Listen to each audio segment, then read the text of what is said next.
ကျွန်တော်ဒီနေ့ပြချင်တဲ့ပစ္စည်းလေးကတော့ကျွန်တော်ပုံမှန်အဖြစ်ဆိုရင်စာရွက်တွေပူတွဲပြီးတော့ချုပ်နေဆိုရင် stapler ဆိုရဲကျွန်တော်တို့ဟာလေးတွေသုံးကြပါတယ် stapler သုံးတဲ့အခါမှာသူကဒီ stapler ပင်လေးတွေထည့်ပြီးမှ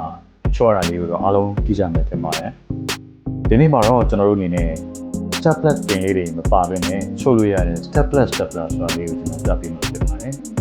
ပုံစံကတော့ယူရှင်းပါတယ်တိတ်ထွေးချိုးတော့မရှိပါဘူးเนาะကျွန်တော်တို့ဒီမှာ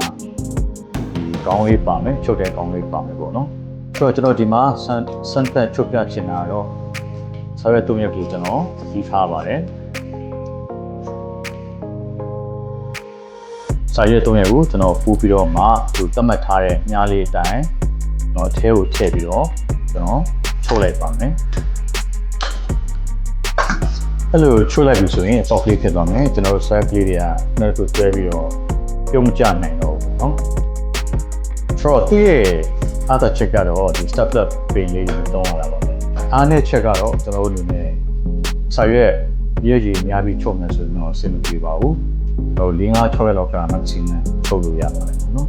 ဒါကတော့ကျွန်တော်ယာယီအနေနဲ့သုံးချင်တဲ့ဟာမျိုးတွေဆိုရင်ဒါဒီလို stapler မျိုးတွေကို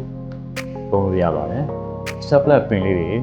ဝယ်စရာမလိုတဲ့အတွက်ကြောင့် cost saving ဖြစ်ပါတယ်အဲ့ဒါပြင်အန်ဒီကင်းပါတယ်ပေါ့နော်ဒီနေ့ပြချင်တဲ့ကျွန်တော် stapler လေးရဲ့အသုံးပြုပုံလေးပါခင်ဗျာဒီလိုမျိုးတင်ပါတယ်